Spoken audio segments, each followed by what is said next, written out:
you cannot have humans just, sucking on the teat of your business and not giving back to the business in the way of production. You are not a charity, and it's all great to have a great team around you, but at the end of the day, if it's sucking the life out of your business financially and it's not producing anything that's positive in the business, you are going to struggle.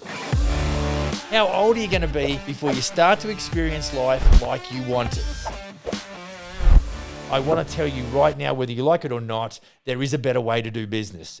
Hi everyone, welcome to the Business for Builders podcast. Welcome to you if you're in YouTube land.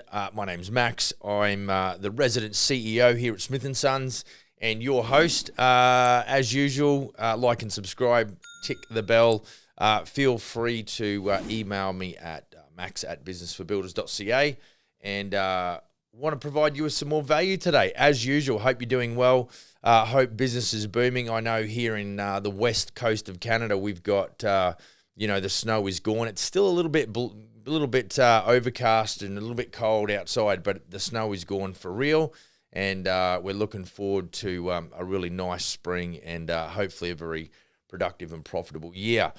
Look, as usual, want to get cracking on some information that's going to help you build a business. And I think today you're going to enjoy this one. If you're transiting between projects or chatting with, or you're in between supply meetings or whatever the case may be, I'm sure this can really sort of help you out. Look, I think don't forget to shoot across if you are interested and that way inclined. Our Business for Builders VIP private Facebook group is there. If you hit the button, I'll get a notification. If you're a good sort, I will let you in. We are pressing to try and get some more content. What I'd really appreciate too, you guys and gals, if you've got information or you've got things that you want, I've got literally a 700-page manual, and I can't give that up completely because there's a lot of proprietary information in there. However, there is some generic stuff that we can do. I'd love you to hit me up on email, max@businessforbuilders.ca, or head across to the businessforbuilders.ca website and hit the contact form, and it'll come to my phone. It'll go directly to me. So if there's stuff that you need, and we're going to chat a little bit about, we're actually going to chat about project management. Project manager management is what I'm going to chat about real quick today. If there's anything that there's a bit of a blind spot in your business or there's queries or questions, and, I'm going to get started in a second, but, anything that's specific, we really want to, deliver that. I just don't want to sit here and waffle on about stuff that I think is important. I'd really love to know those guys and gals that are on the cold, hard face doing what they're doing, what information that would help them out. That's what I want to sort of put out here. So take advantage of that, and I think it'll be a great relationship between someone like myself and operators like you guys and gals in the field. I think it'll be good. Something we're going to do, we're going to change it up a little bit about 10 days from now, or give or take. Instead of running this down the camera podcast, what we're going to do is we're actually going to go to a Q&A on TikTok, and we're going to record that whole episode and post that as a podcast. That's going to have a lot of steak and potatoes because I'm going to have a lot of our audience just bombing questions, and we're just going to be jamming around all things construction. And I think that is where it's really going to add a lot of value that's relatable. It's going to add a lot of value that is super important to operators here and now on the ground. So anyway, that's going to be something interesting to look out for. It's going to be a little bit of a change of process for us, but I think it's going to be exciting, and sort of stay tuned for some promotion and some prompting around the next Q&A. So let's get on with it. All right. So what I've been doing the last little while is helping one of my guys as an interim project manager, and he's a really good operator, and we really do jam really well together. And there's the reason I'm in place is because the previous guy decided to step out, and then of course once I stepped in and I started to look at the projects that were underway, it was quick to see that the guy that he had working for him as a project manager was not, it probably wasn't all that he cracked himself up to be. Now, if you're in Australia and New Zealand, we used to call these guys supervisors. Over in the States and Canada here, they tend to refer them more as project managers. So I'm going to refer to them as project managers because now I'm in Canada. I just talk a little bit Canadian. That's a really bad... I'm getting a head shake. I should quit that shit. Anyway, so we're going to talk project managers, and I think there's just some really basic things that you need to.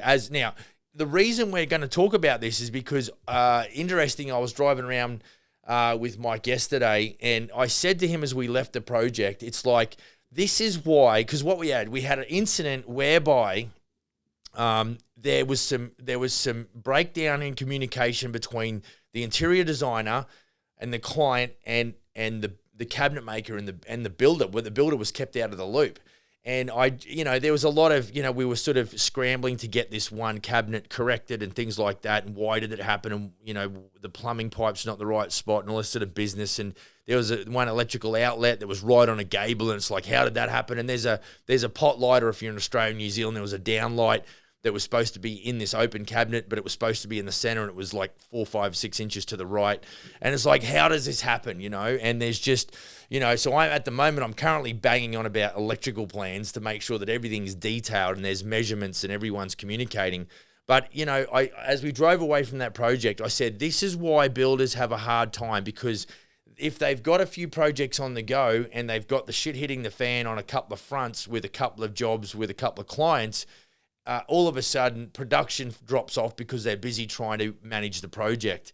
And so, I just think we're looking at the business infrastructure and we're like, okay, so what makes life easier? Well, on an org chart or something that you might write down, you'd go, okay, I'm the builder and I have an admin, and I like the idea of an office nanny. There's no question, an office nanny that has the ability to not only take care of, the oversight on some of the day-to-day financials, but also has the ability to liaise with clients and also can get involved in procurement and orders and things like that.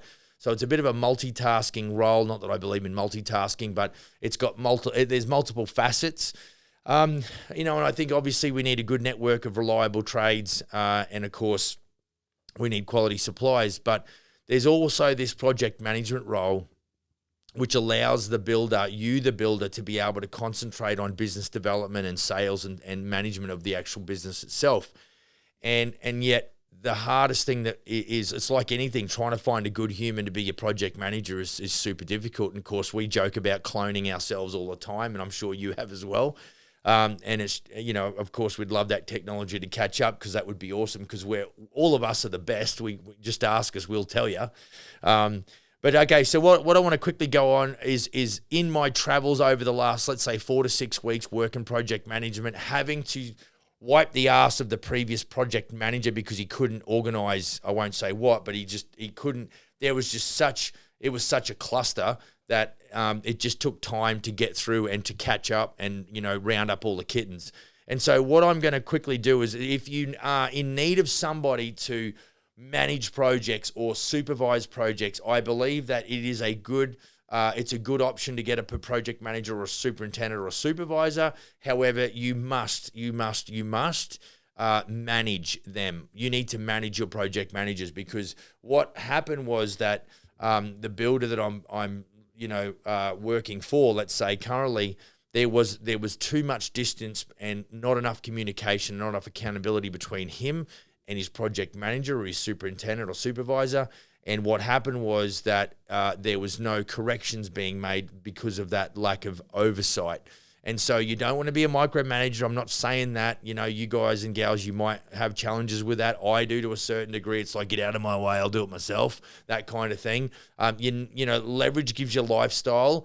But, if you're going to leverage, usually that's going to come from a position where you've got good operational capital to have people involved. So you need good operational capital off the back of good good cash flow, but you've got to make sure that the projects you're selling are on point as far as your profit margin percentage. You've got to make sure your fixed expenses are in control, and you've got to make sure that you've got, that good bank there to be able to support, having another human working for you. So, look, I think if you get a guy or gal in to be a project manager, I've got 5 points here. First one, establish clear goals and expectations. The project managers have to have a goal. We all have to have goals. We all have to have something that's going to give us some sort of direction. Where are we going? What are we doing? It was funny. I mean, this is the whole thing about a lighthouse. It's funny. I just had this weird epiphany. I remember back when I was probably only a first year, second year apprentice maybe. For all the boys in North Queensland, the guys and gals that know where town of 1770 is, we went deep sea fishing straight off 1770. And of course, we went out there and we got amongst it. And, it was like, just one more. Anyway, halfway back in, it got dark. And I don't know about you, but I'd never been offshore that far. I mean, it was a 50-minute boat ride to the fishing spot. And, on the way back, it got dark and one of the boats ran out of fuel. So that was pretty awesome. But it was ironic because what we were actually following a lighthouse, because we had nothing else because we didn't expect to come back. And I'm 17. Like, I had no clue what was going on. I was just hoping we weren't going to die.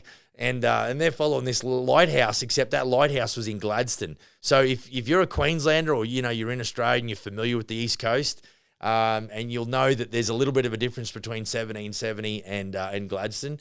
And so it was, even though it was giving us direction, it was kind of the wrong direction. And so, I think if you've got a project manager that doesn't have any direction or the right direction, your process is going to come unstuck.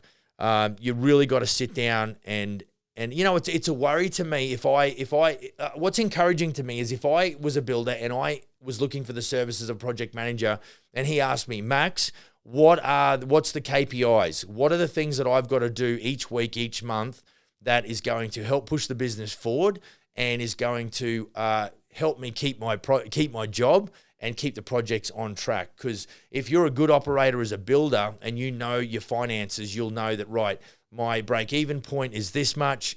We've got 3 projects on the go. I've got to get to this claim stage, and this claim stage. Now, keep in mind that as you set goals, they're going to be very fluid because what you're looking at this month it's going to be different next month to what it was this month because each of the projects are working through different phases, different stage claims.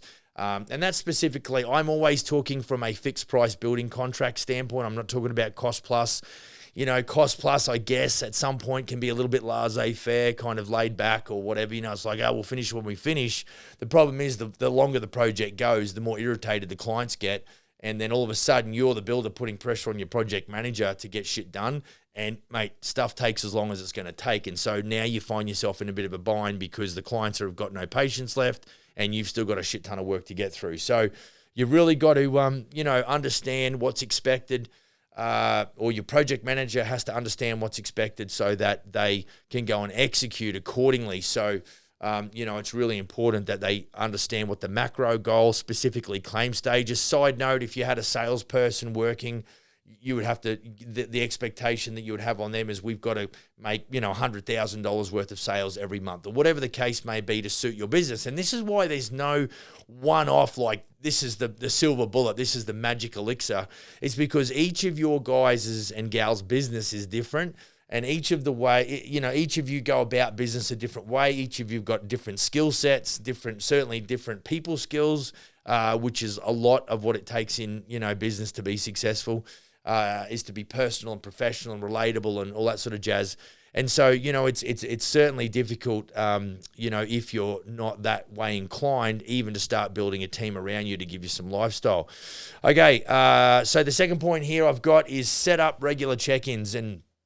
And this is when I discuss with the Smithies builder that I'm working for at the moment, and we've talked about this. It's like, well, I probably didn't get on site and check in enough. I probably didn't go out, as the builder with my builder hat on now, not my sales hat, but my builder hat and go, am I happy with the quality of the finishes? Am I happy with the progress? Am I happy with the organization of the site? Because they're the 3 things that we looked at and we went, oh my word, what a mess. That was essentially the impression that I got on 3 jobs. I'm like, what a mess, what a mess, what a mess. And so, for you as a builder, I think regular check-ins, you have to get out of the office. You have to go, time out.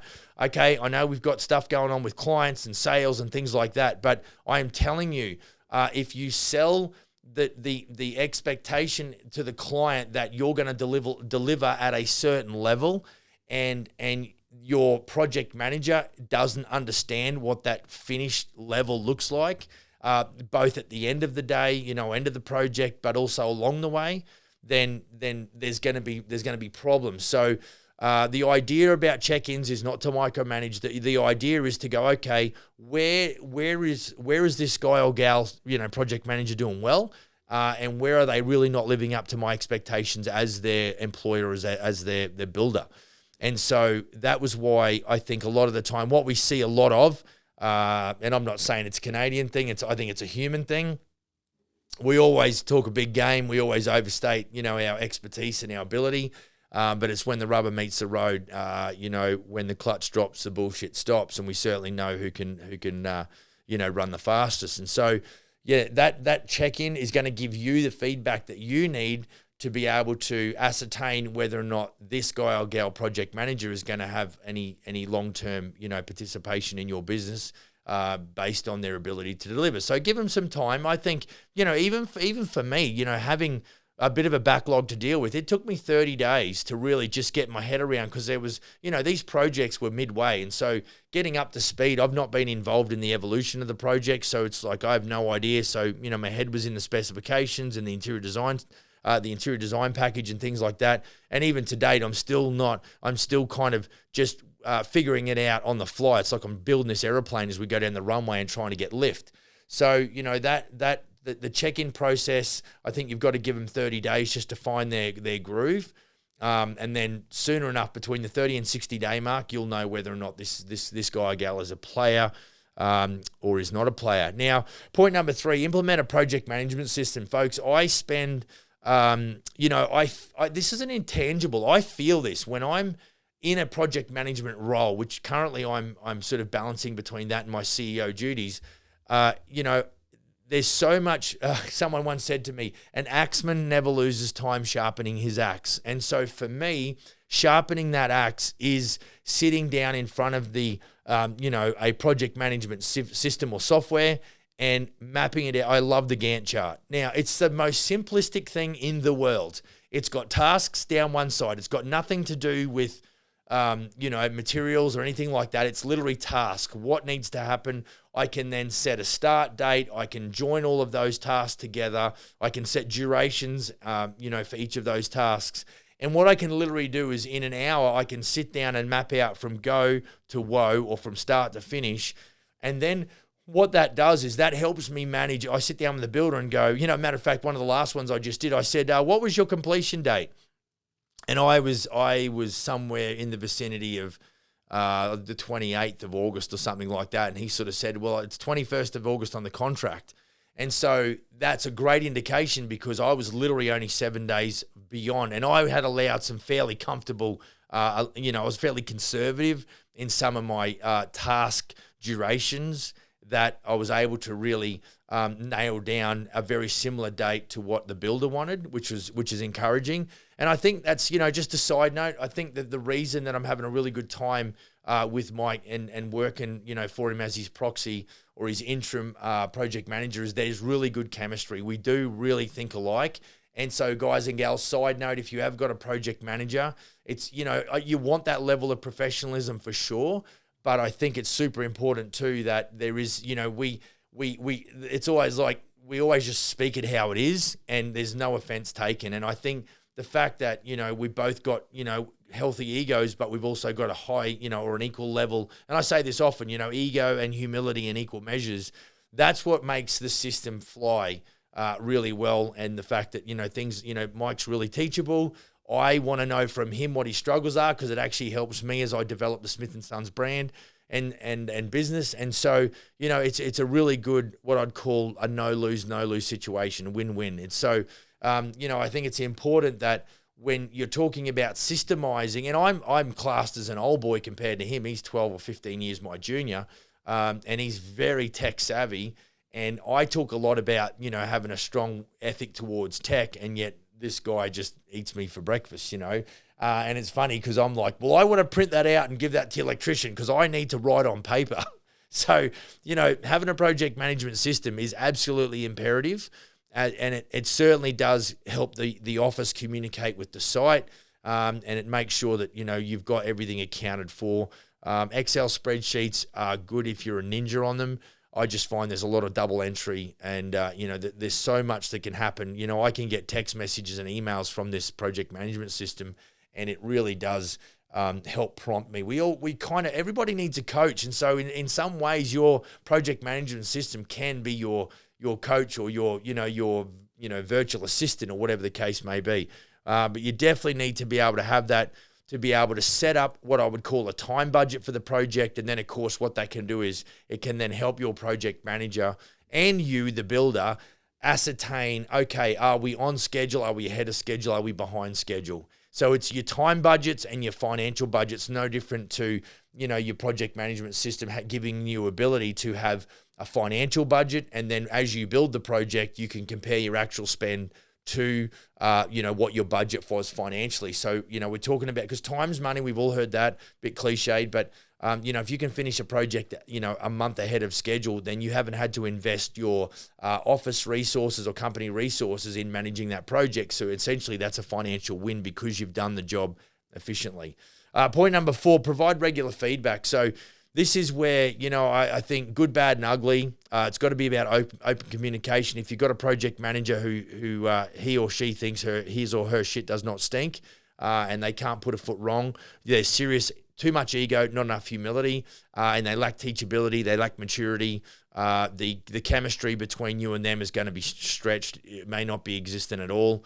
And so I think too, when you're providing regular feedback, questions are the answers, guys and girls. So, when you're talking to project managers, you go, I might say, hey, Fred, if that's the name of your project manager, how do you think this project's doing? Like, how do you think it's going?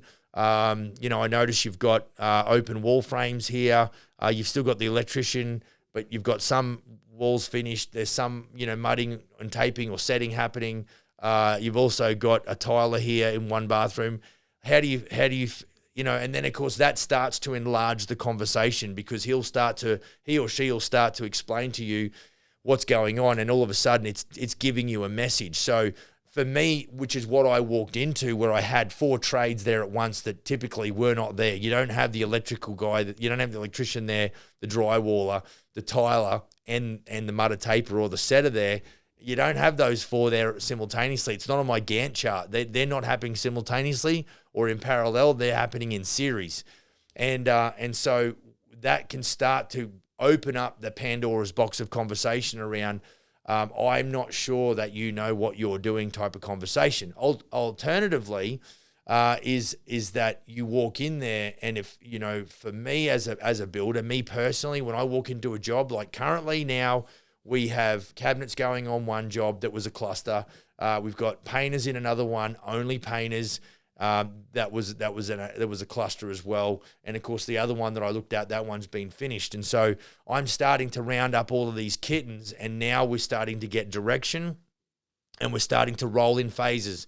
Those guys and gals that like to play rugby, I don't play rugby, never have played rugby. My boys love to play rugby.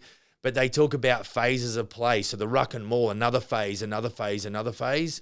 That's how I want to run projects. I want to use that principle, phases after phases. It can't just sit there and just be this big mess, and it needs to be, you need to have communicated that. You need to get communication from, and then you need to be able to give some level of instruction or some level of correction. I wouldn't say criticism. It's just, I want my jobs run this certain way. And if we can't, get things worked out in that manner, then we're going to have to part company. It's simple as that. There was a subcontractor this week that, was it this week? Where are we? Tuesday? No, it was last week. And I was done with him. And I just says, mate, get off my job. And for real. So I've been granted the power by the builder, and we discussed this situation often, and this guy had been on several jobs, and we were done with it. And that was where I drew a line in the sand. I said, mate, you're a drama queen. You're done. Get off. And so, and that's, that was to the point where it was too late for feedback. The chemistry was bad. We just want jobs done, and he was a drama queen. Anyway, I picked up the phone and rang a replacement, one of my guys from my personal contact list, and they'll be starting there. I've got to get out of this podcast to meet him on site. How about that? Okay, so you want to improve the performance, because I think you get a guy or girl. The reason for a regular and proactive feedback is to develop the individual. Now, some guys and gals come into the business with a great attitude, they're good humans, but they lack some of the skills. You've got to take the risk and go, great cultural fit. In other words, they've got a good understanding of what's important to the business, a high level of empathy. They just lack in the skills. I would give that person 60 days. If I can bring them up to speed and I can see some advancement in their attitude and their execution, I'm like, great human, someone who's teachable, someone who's got a high level of empathy, a really good cultural fit for the company. I can see a long future for this individual. And that's worth trying to invest in and bringing that person through and bringing them up. And that takes communication. So feedback is sure, get an idea, but the flip side is we really want to make sure that we've got open lines of communication and that, you're very honest in your approach, but I think Gary Vaynerchuk calls it kind candor. So it's being very straight down the line, but it's also doing it in such a way that you don't want to damage the human being. But you've really got to look after your clients and your business as a matter of priority. Okay, finally, number 5. Okay, establish the consequences for missed deadlines or goals. The reason we set goals is to be able to make sure that the performance and the output from the project manager, the guy that's actually calling the shots on the job to keep the job moving, what happens if we miss those goals? Well, if you miss those goals, and they're normally around financial stage claims, that's the beauty about using fixed price quotes or fixed price building contracts, is that you've got specific claim stages built into the contract. So, in a new home, it might be, signing stage, like contract signing, you might pick up 5 or 10% if it's a large home, $750,000 new home or whatever the case may be. And then you'll have slab down and you'll have frame stage and you'll have roof on and, drywall in and paint stage or whatever the case may be, and then completion. And so what that does is it really gives good goals. So a red flag is if I've set out these claim stages, these are the stages, these are the goals for my project manager to hit this month, and he or she does not hit those, immediately I want to get him into the office first and chat about the state of the union. Then I'm going to jump in my truck and I'm going to go roll around those job sites to confirm what he just told me. And, it has to be, this is all monetary. You cannot have humans just, sucking on the teat of your business and not giving back to the business in the way of production. You are not a charity, and it's all great to have a great team around you, but at the end of the day, if it's sucking the life out of your business financially and it's not producing anything that's positive in the business, you are going to struggle. And so this is why you really got to look at what is their penalties that are implemented. I mean, you can't really go and ding an employee financially. That's not the deal. But really, I think you've got to ascertain whether or not there's any future between you and that person, because you entrust them with so much. And this is what I saw. This guy that was working for this builder prior to my involvement, I mean, it was just like he was always talking it up and there wasn't enough site supervision or oversight as it relates to his scope of work as a project manager. And it really did come to light. But then by the time you noticed where it was at, there was such a massive cleanup, session that needed to take place. And so, it's all about it. And we're talking about this whole thing is about accountability. And so I think you've got to have some measurement in place. There might be things like written warnings and say, look, it's not personal. It's just these were the goals that we'd set up for the last 60 days. You've missed those goals, in the first 2 months of your engagement here. You've got a 90-day probation. You're going to need to hit these goals by the 28th of this month, or else, unfortunately, you're not going to have a future, with the company.